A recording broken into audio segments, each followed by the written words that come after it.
नमस्कार, स्वागत है आप सभी का हमारे इस खास कार्यक्रम जम्मू कश्मीर लद्दाख तब और अब में। 5 अगस्त 2019 यानी कि अब से 2 साल पहले 5 अगस्त का दिन, ये दिन हमारे इतिहास में स्वर्णिम अक्षरों में दर्ज हो गया, क्योंकि इसी दिन भारतीय संसद ने अनुच्छेद 370 के गैर ज़रूरी प्रावधानों को हटाकर जम्मू कश्मीर और लद्दाख को मुख्य धारा में जोड़ने की पहल की, जिससे नौजवानों को एक नए विकास की राह मिले, यहाँ के जो उद्योग धंधे हैं उनको एक नई राह मिले। इसके अलावा जो वंचित तबका है उसको उसके अपने वो अधिकार मिले जो उन्हें अब तक नहीं मिले हैं। पिछले 2 साल किस तरह से बेमिसाल रहे हैं, इसी पर हम चर्चा करेंगे इस खास कार्यक्रम में। मैं हूं रमा त्यागी, हमारे साथ 2 खास मेहमान इस कार्यक्रम में जुड़े हुए हैं। हमारे साथ जुड़े हुए हैं एडवोकेट हामिद और हमारे साथ जुड़े हुए हैं मोहम्मद सलीम, जो कि सीनियर जर्नलिस्ट है। अपने दोनों ही मेहमानों का हम इस कार्यक्रम में स्वागत करना चाहेंगे। सबसे पहले एडवोकेट हामिद भट्ट, आपके पास हम आना चाहेंगे, आपसे जानना चाहेंगे कि जिस तरह से 370 के जो प्रावधान थे जिन्हें ख़त्म किया गया, कितना वो ज़रूरी था, क्योंकि उसके बाद 890 केंद्रीय कानून यहाँ पर लागू हुए हैं, 205 जो राज्य के कानून हैं उन्हें बिल्कुल ख़त्म कर दिया गया है और 130 जो कानून है उनमें संशोधन किया गया है। किस तरह से एक नई तस्वीर निकलती हुई दिखाई देती है? Thank you so much for having me here in your. First of all, I would like to comment on this abrogation of Article 370 and 35A, जो हमारा यहाँ था एक स्पेशल स्टेटस जो है हमारे जम्मू कश्मीर को दिया गया था फ्रॉम गवर्नमेंट ऑफ इंडिया। यहाँ का एक अलग से एक आइन था, हमारा अपना आइन था, फ्लैग था, हमारे कुछ ऐसे कवानीन थे जिनमें हमें रिजर्वेशन थी।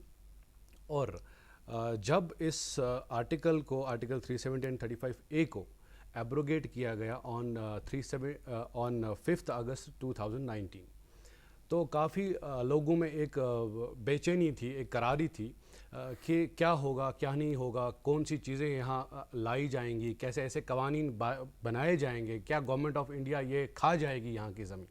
तो ऐसे बहुत सारे जो रूमर्स हैं वो फैल रहे थे हमारे कश्मीर के अंदर।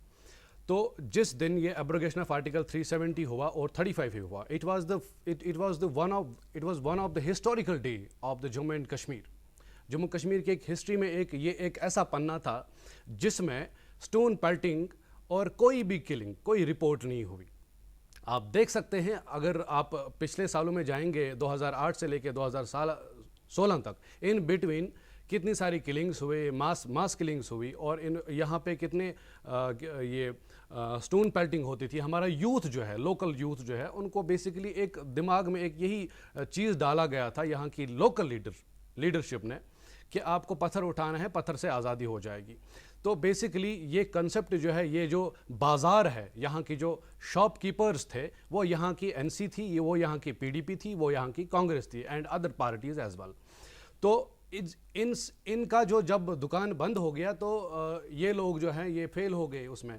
फिर इनको गवर्नमेंट ऑफ इंडिया ने डिटेन भी करा, क्योंकि ये लोग चाह रहे थे कि हम इस पीस को डिस्टर्ब कैसे करें। और आप देख सकते हैं आर्टिकल 370 और 35A हटने के बाद हमारे कश्मीर में एक नया कंसेप्ट आया, एक नया कश्मीर का कंसेप्ट जो हम सब देख रहे हैं आज।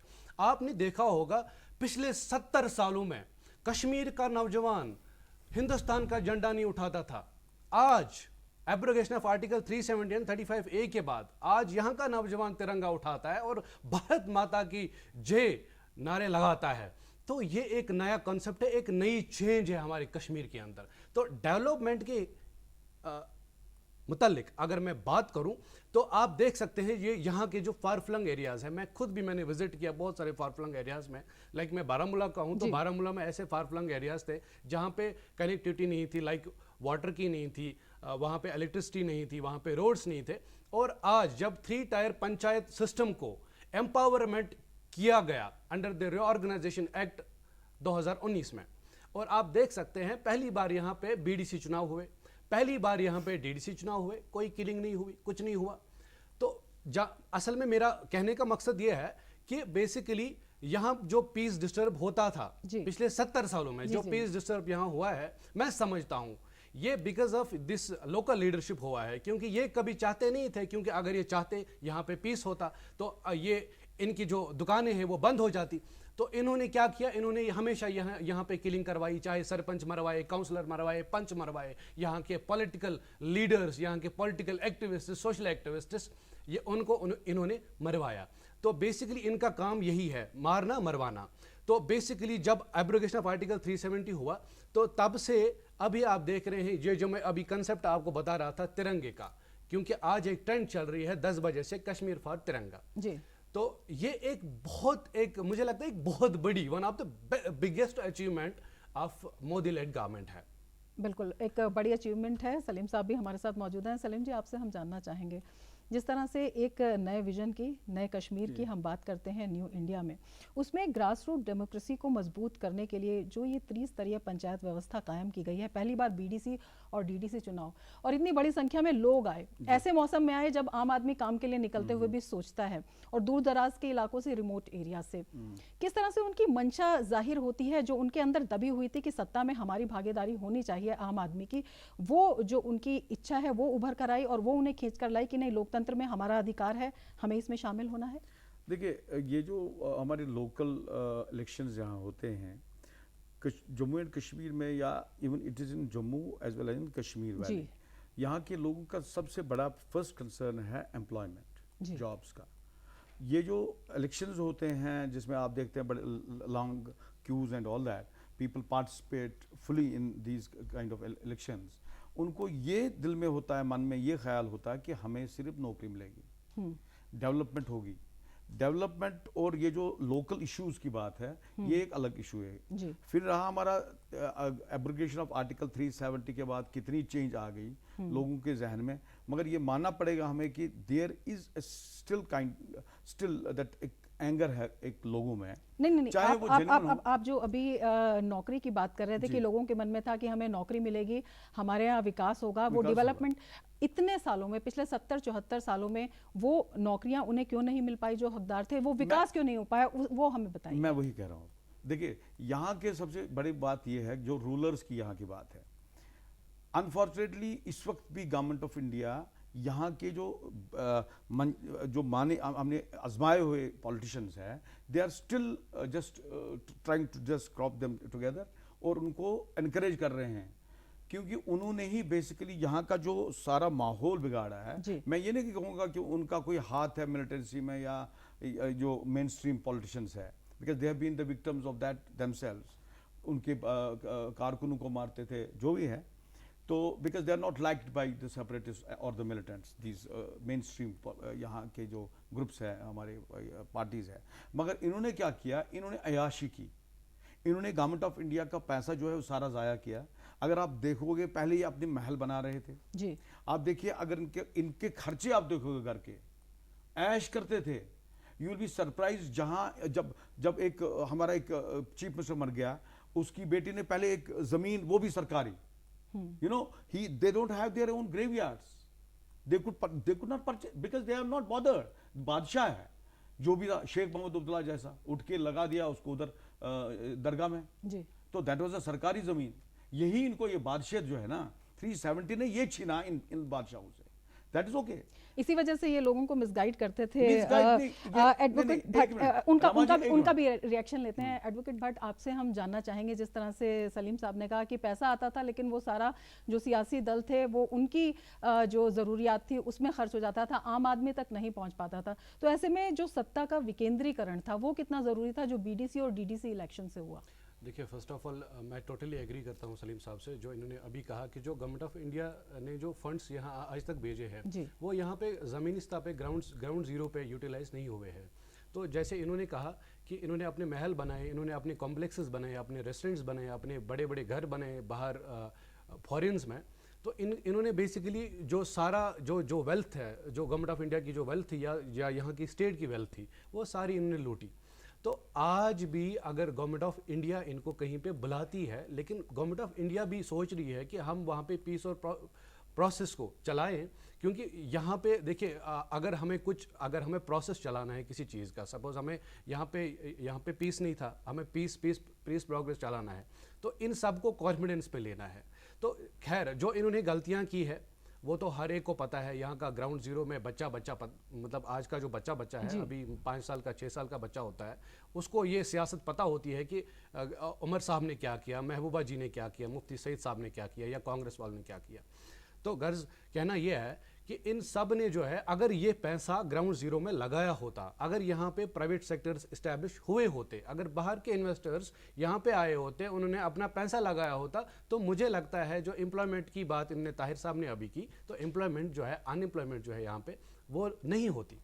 तो इसका कारण यही है कि यहाँ की जो लोकल लीडरशिप है, यहाँ की लोकल गवर्नमेंट है, इन्होंने कोई खास तवज्जो नहीं दिया। और अगर आप देखेंगे जी, चाहे यहाँ पे कॉम्पिटिटिव एग्जाम्स होते थे, यहाँ पे सबसे बड़ा कॉम्पिटिटिव एग्जाम हमारे पास केएस होता था, तो कश्मीर एडमिनिस्ट्रेटिव सर्विस में मुझे आज भी लगता है, मतलब अभी 2019 से पहले पहले तक, कि ऐसे भी कुछ लोग हैं जो इन जैसे लीडर्स की वजह से आज कहीं किसी सीट पे बैठे हैं। मैं हाल में ही एक आईपीएस से मिला, वो कश्मीर के ही आईपीएस है, मैं उनके पास बैठा, उन्होंने काफ़ी टाइम निकाला है कश्मीर के अंदर। तो मैंने उनको कहा कि कैसा लग रहा है आपको after the abrogation of article 35A। तो उन्होंने कहा कि पहली बार हमने राहत की सांस ली है, क्योंकि पुलिस को भी इन्होंने करप्ट करके रखा था, और पुलिस को इन्होंने बड़ा वो मार धाड़ करके उनको वो मतलब वो एंगर दिखाना, उनको वो धाड़ा दिखाना कि नहीं जी आपको जो हम करेंगे वही आपको करना है। लेकिन आज एब्रोगेशन ऑफ आर्टिकल 370 या मोदी जी की हुकूमत जब से चल रही है 2014 में, 14 से इधर इंडिया में और ख़ास करके कश्मीर के अंदर 2017 तक थी, तो पुलिस ने एक चैन की सांस ली है। बिल्कुल राहत की सांस तमाम तबकों ने ली है। मोहम्मद सलीम जी, आपके पास आना चाहेंगे। आप 370 के बारे में कह रहे थे, जो स्पेशल स्टेटस के बारे में आप कह रहे थे, जो लोगों के मन में एक कन्फ्यूजन की बात आप बोल रहे थे। हालांकि हम भी बहुत सारे लोगों के पास गए थे, उस दौरान मैंने भी रिपोर्टिंग की थी, तो वो स्पेशल स्टेटस था, लेकिन क्या था वो लोगों को क्लियर नहीं था। तो 370 के नाम पे किस तरह से लोगों को बरगलाया गया, स्पेशल स्टेटस के नाम से उस विशेष दर्जे का लाभ लोगों को आज तक क्यों नहीं मिला, और अब लोग खुश क्यों हैं? मैं यहाँ एलॉबरेट करना चाहता हूँ। ये जो आर्टिकल 370 है, basically it was empowering the ruling class for making the legislations अपने लिए।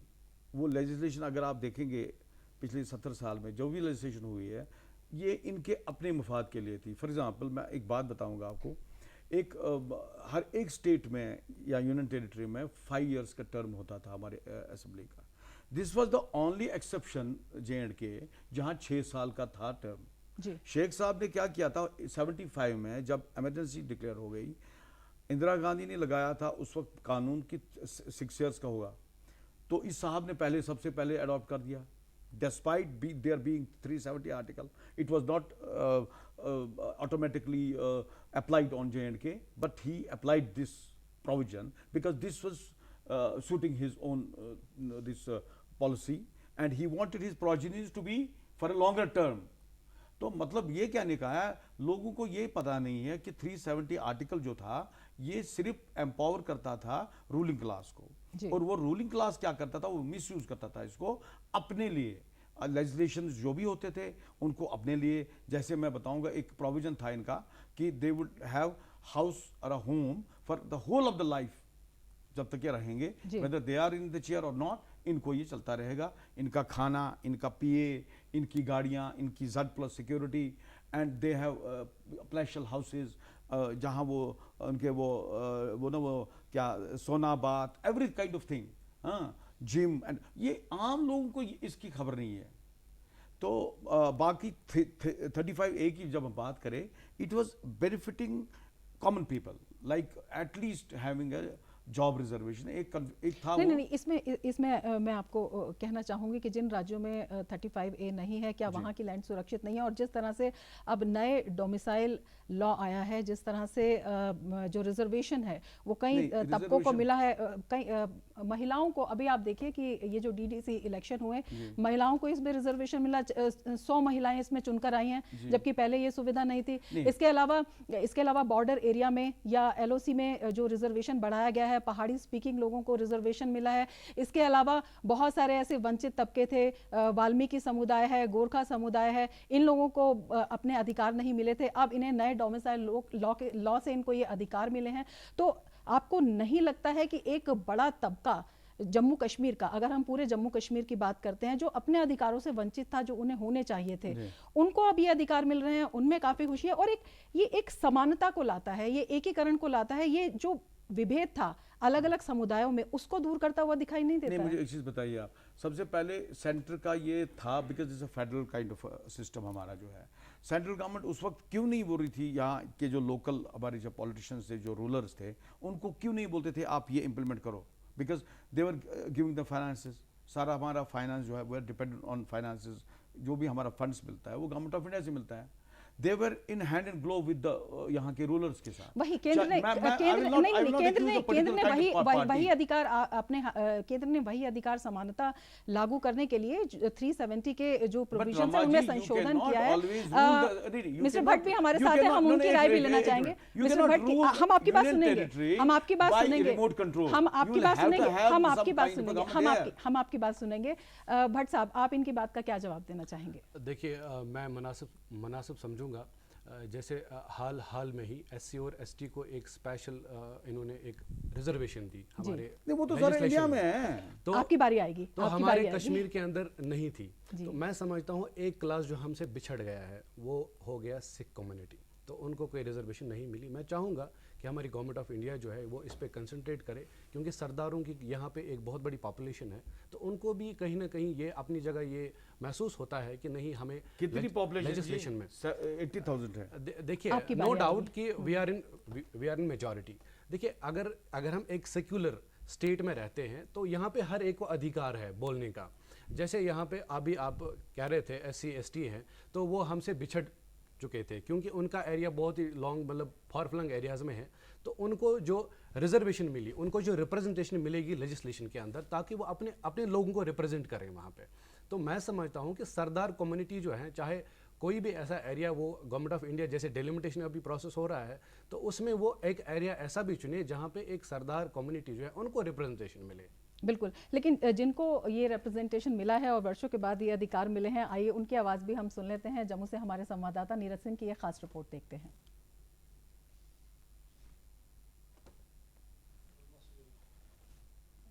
जो इधर 370 हटने के बाद जो ऑल राउंड डेवलपमेंट, हर एक, देखो सबसे पहले क्या हुआ कि यहाँ 3 टायर सिस्टम आया। 3 टायर सिस्टम में पहले पंचायती राज को जो यहाँ पर इम्प्लीमेंट नहीं होने दे रहे थे, वो पूरा कंप्लीट इम्प्लीमेंट हुआ। उसके बाद DDC चुनाव हुए, आज DDC चेयरमैन बैठे हुए हैं। सबसे जो इस वक्त भसरा की हाईएस्ट रोड इस वक्त गांव है कंसर, जो कि इस दफा वहाँ रोड पहुंची। उसके बाद एक धारा गांव है, 1 साल के अंदर उसको ब्लैक टॉप किया जाता है। जहाँ प्रधानमंत्री जी कह रहे हैं कि हम इनकी आमदनी दुगनी करेंगे, तो मेरा जो ये काम है शुरू जो मैंने किया था, एरोमा मिशन शुरू किया जब प्रधानमंत्री जी ने, तो उसके बाद इन 2 सालों में ज़्यादा मतलब सपोर्ट हमें मिल रही है। 370 दफ़ा टूटने के बाद हमें बहुत फ़ायदा हुआ, खास करके गुज्जर तबका को।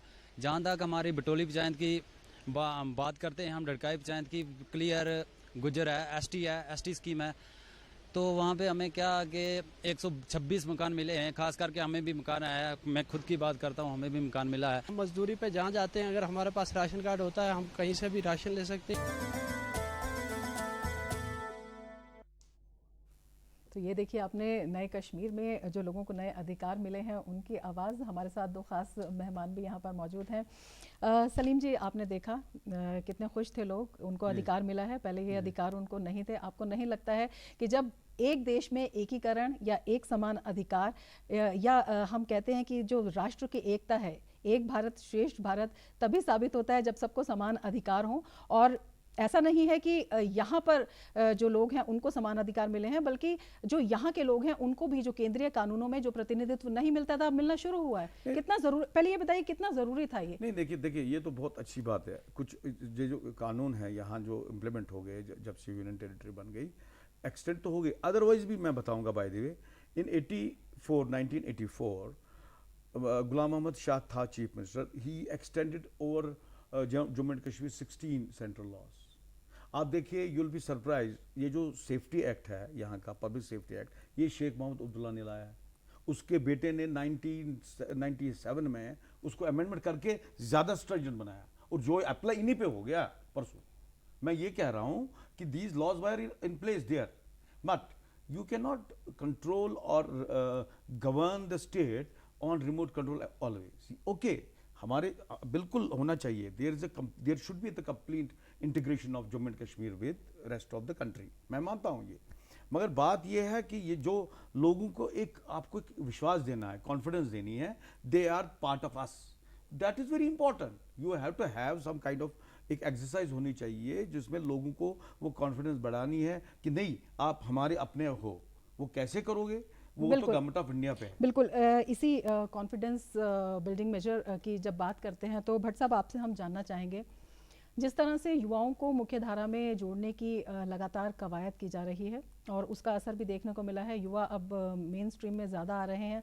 अभी कुलगाम के तनवीर अहमद खान जिन्होंने IAS परीक्षा पास की है, सेकंड रैंक, बिना किसी कोचिंग के, मतलब ये अपने आप में बहुत ही उत्साहवर्धक नतीजे हैं। बहुत सारे स्टूडेंट्स हैं जिन्हें अभी प्रेसिडेंट से गोल्ड मेडल मिला है। तो यूथ जो है अब उसे आपकी बारी आएगी, आपकी बारी आएगी, आपकी आप भट्ट साहब से एक बार पास किया, गवर्नमेंट ऑफ इंडिया का क्या है इसमें?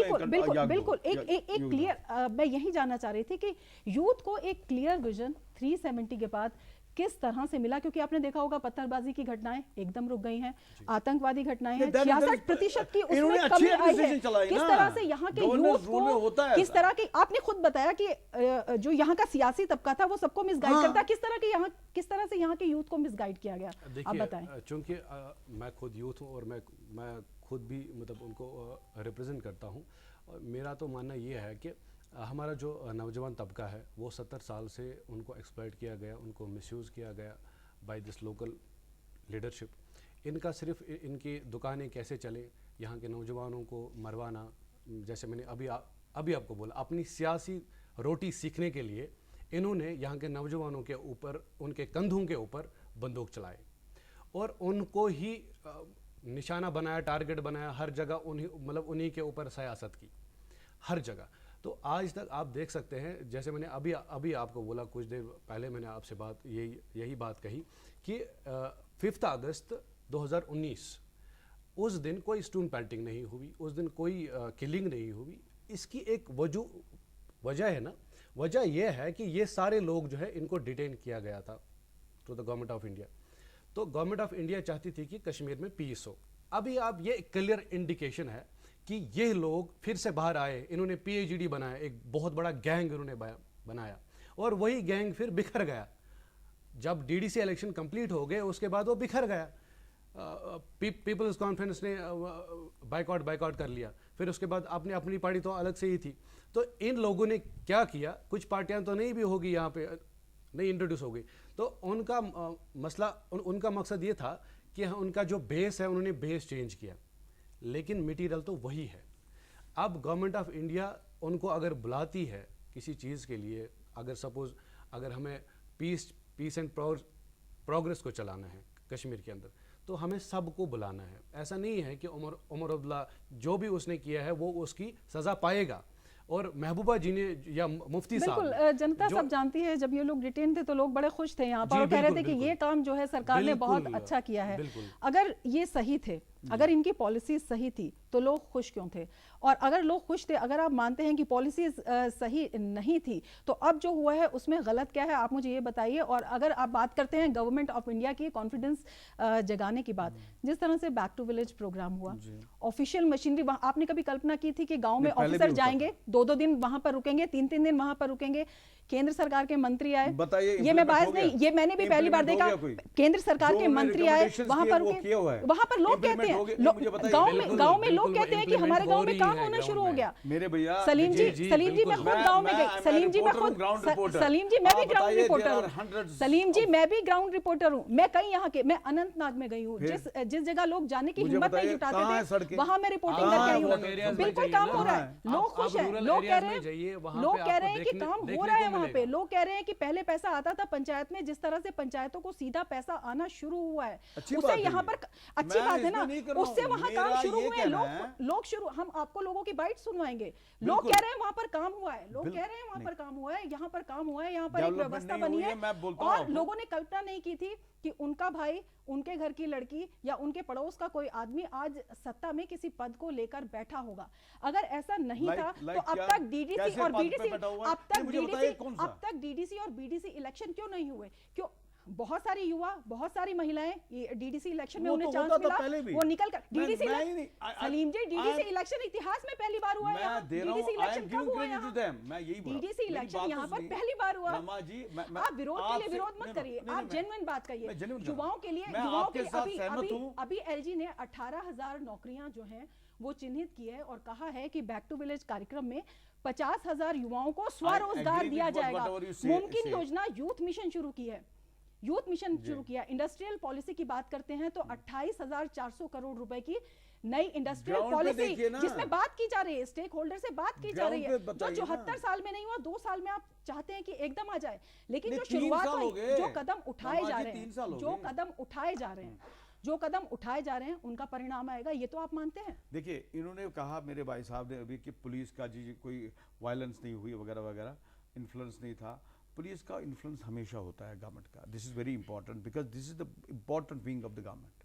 कोई भी हो सत्ता में, इनको तो बिहेव कर रहा है जैसे उनको वो बोलेंगे। दूसरी बात इन्होंने कहा कि सबसे बड़ी बात है कि पुलिस हैज़ टू एक्ट। ये जो आप कह रहे हैं कि उनको बंद करने से यहाँ पीस आ गया था, ऐसा नहीं है। गवर्नमेंट ऑफ इंडिया नहीं, उन्होंने ये नहीं कहा कि बंद करने से पीस आया, मेरी बात उन्होंने ये सुनिए, कहा मेरी कि बात जब सुनिए। उनको बंद मुझे किया बात गया करने दीजिए। तब ये घटनाएं मैं बंद हुई। कुछ- तो ये मैं वही बोल रहा क्लियर हूँ। हुआ कि मैं कहीं वही ना बोल रहा हूँ। कहीं ना, ना, ना। युवाओं को मिसगाइड करने में No, इन सब घटनाओं में गवर्नमेंट इनका हाथ था। मैं यही कह रहा हूँ, इनका हाथ था। गवर्नमेंट ने नहीं तो पहले क्यों नहीं रुका? गवर्नमेंट ने अच्छी पहले भी तरह पुलिस यही थी, मैं सिक्योरिटी यही कह रहा फोर्सेस हूँ यही थी। मैं यही कह रहा हूँ, गवर्नमेंट ने एक अच्छी मैनेजमेंट करके, एक पुलिस को मैनेज करके लोगों को चुप कराया। बात ये है, अदरवाइज इट इज नॉट। नहीं, ये मैनेजमेंट पहले क्यों नहीं था? वही तो गलत था ना, मैं वही कह रहा हूँ। दे वर गिविंग देम कंसेशन। आप देखिए, महबूबा का आज निकल रहे हैं जितने भी लीडर्स है, they are in alliance with these militant groups. आज तो निकल रहे हैं ना उनका। मैं तो वही कह रहा हूँ।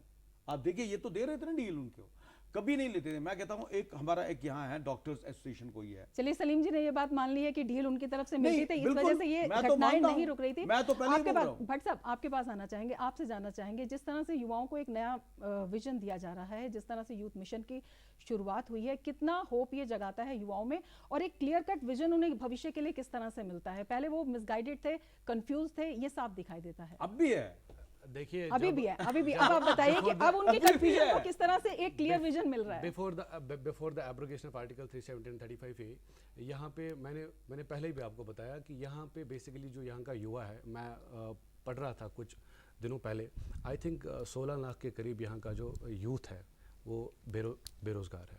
ठीक है, तो जिसके पास खाने को रोटी नहीं, पहनने के लिए कपड़ा नहीं, वो बंदा तो मजबूर था ना पत्थर उठाने के लिए। और यही लोग जो हैं, मैंने अभी आपको बताया था कि ये लोग अपनी सियासी रोटी सीखने के लिए उन बंदों का यूज़ करते थे। और आज यहाँ का युवा जाग चुका है, उसको पता है कि इन एनसी वालों ने, पीडीपी वालों ने, कांग्रेस वालों ने इनको कितना एक्सप्लॉइट किया, इनका कितना मिसयूज़ किया ग्राउंड ज़ीरो पे।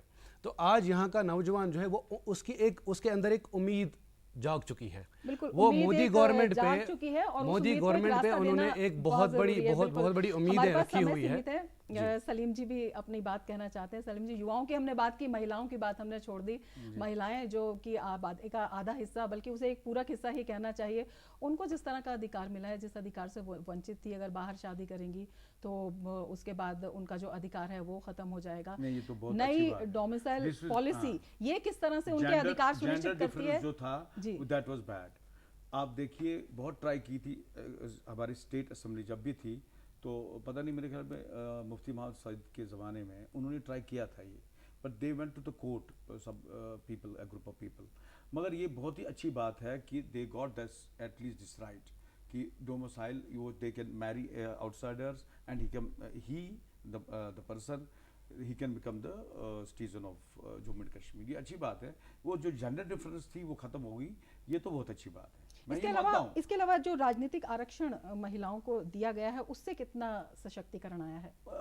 मुझे नहीं लगता है कोई स्पेशल है ये हमारी JNK को कि बाकी स्टेट्स में भी है। पहले इतनी संख्या में महिलाएं यहाँ चुनकर आई थी। आती थी पहले इतनी बिल्कुल संख्या आती में थी। मुझे लगता रिप्रेजेंटेशन था महिलाओं ठीक को यहाँ पर मिलता बिल्कुल, था। बिल्कुल। यहाँ 100 तो- महिलाएं यहाँ पर चुनकर आई हैं। नहीं, वो दूसरी बात है। एक नहीं, दूसरी बात नहीं है। ग्राउंड दूसरी बात नहीं ग्राउंड है। जीरो की अगर हम मैं उसी की बात करूंगा। ग्राउंड जीरो की अगर हम बात करते हैं तो यहाँ की जो महिलाएं हैं उनको कहीं पे रिप्रेजेंटेशन मिलती नहीं थी। और उतना नहीं जब है। जब नहीं, पहली बार जम्मू कश्मीर यूनियन टेरिटरी में बीडीसी इलेक्शंस हुए और यहाँ पे डीडीसी इलेक्शंस हुए, उनके लिए रिजर्वेशन मिली। और मुझे लगता है आने वाले दिनों में जब लेजिस्लेशन यहाँ पे बनेगी और डिलिमिटेशन ख़त्म होने के बाद जो प्रोसेस चलने वाला है, यहाँ पे लेडीज़ के लिए एक रिजर्वेशन बनेगी असेंबली में, तो कहीं ना कहीं वुमेन एम्पावरमेंट भी हमारे कश्मीर और के अंदर निवेश हो के रहा है। लिए निवेश के देखिए, लिए मैं निवेश के लिए एक उद्योग चीज़, धंधा एक चीज़, please. छोटा सा सवाल मेरा, मैं आपकी पूरी बात सुनूंगी। एक छोटा सा सवाल है कि टूरिज्म यहाँ की बैकबोन था, इसके अलावा यहाँ पर फ्रूट ग्रोवर्स, जिस तरह से उन्हें अब एक सहूलियत मिली है, उनकी क्रेडिट फ्लो भी 2.5 गुना कर दी गई है, मार्केट इंटरवेंशन स्कीम आई, उसमें वो बहुत ज्यादा खुश वो तब भी हैं, था। उससे उन्हें फायदा मिला। वो नहीं, तब भी था। तब भी था तो उसका पहले फायदा भी था। उसका फायदा उनको तब नहीं मिल मिलता पाया। था। क्यों नुकसान होता आप था देखिए उनकी फसलों अल्ताफ का? साहब हमारी क्यों जो है क्यों अपनी उनकी- पार्टी क्यों को उनको फायदा उन्होंने नहीं मिल कितना लिया है पाया? फायदा क्यों उसका? क्यों क्यों क्यों ये खबरें आती थी कि सेब उत्पादकों का इतना नुकसान हो गया, और आज क्यों ये खबर आ रही है कि सेब उत्पादक खुश हैं, इस पॉलिसी का स्वागत कर रहे हैं और आगे बढ़ इस दिशा में आगे बढ़ रहे हैं, नई नई किस्में विकसित कर रहे हैं, चैंपियन किसान के अवार्ड उनको मिल रहे हैं। रमा जी, मैं इसके अलावा जो अलाइड इन सब से जो जुड़े हुए छोटे छोटे उद्योग धंधे थे, उनको उनमें निवेश अब जब आएगा तो किस तरह से यहाँ के विकास को पंख लगेंगे? बहुत कम समय हमारे पास है, छोटे से संक्षेप में बताइए। Bye the way, I am for this abrogation of article 370, I am not against this, ठीक है।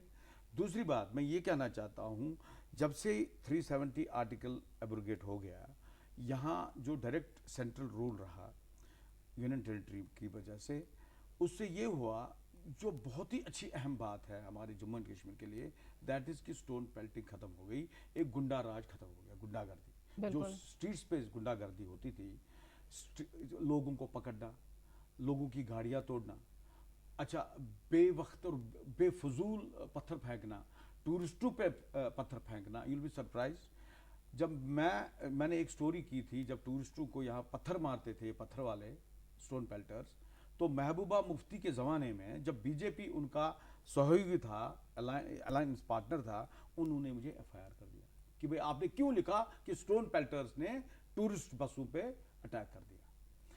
उसके बाद 7 दिन के बाद एक बच्चा मर गया, टूरिस्ट मर गया, उस पर पथराव हुआ वहीं जहां मैंने कहा था, ठीक है। महबूबा जी ने मुझे बुलाया, she told me I am very sorry कि आपका विंडिकेट हो गया। ये मैंने कहा ये विंडिकेट की बात नहीं है, मैंने आपको किया था, ये आगाह किया था कि भाई स्टोन पेल्टिंग हो रही है इन पे, कहीं ना कहीं प्रश्रय मिलता था। ये कह ये रहा बात हूं बिल्कुल, कि ये ये बात बहुत अच्छी बिल्कुल, बात ये है। बात साफ हो This- गई। no, no, no, government of बहुत India बहुत है। महत्वपूर्ण बात आपने कही है, हमारे पास समय बहुत सीमित है, Stone लेकिन pelting बंद हो गई, बिल्कुल इतना बिल्कुल तो अच्छा शांति, है। बिल्कुल बहुत यहाँ अच्छा हुआ, शांति आई। शांति हुई है। हाँ। और जहां पर शांति होती है वहीं पर ही विकास का मार्ग प्रशस्त होता है, कंफ्यूजन दूर होती है, एक क्लियर विजन मिलता है, और न्यू इंडिया में नए जम्मू कश्मीर को ये विजन मिल रहा है। इसी पर ये आगे बढ़े, इसी उम्मीद को करते हुए इस कार्यक्रम को हम समाप्त करना चाहेंगे, आपसे अनुमति लेना चाहेंगे। उससे पहले हमारे दोनों मेहमानों का हम बहुत बहुत शुक्रिया करते हैं। और लेकिन हमारे इस चैनल पर कार्यक्रमों का सिलसिला जारी है, इजाजत लेना चाहेंगे आपसे। नमस्कार। Thank you.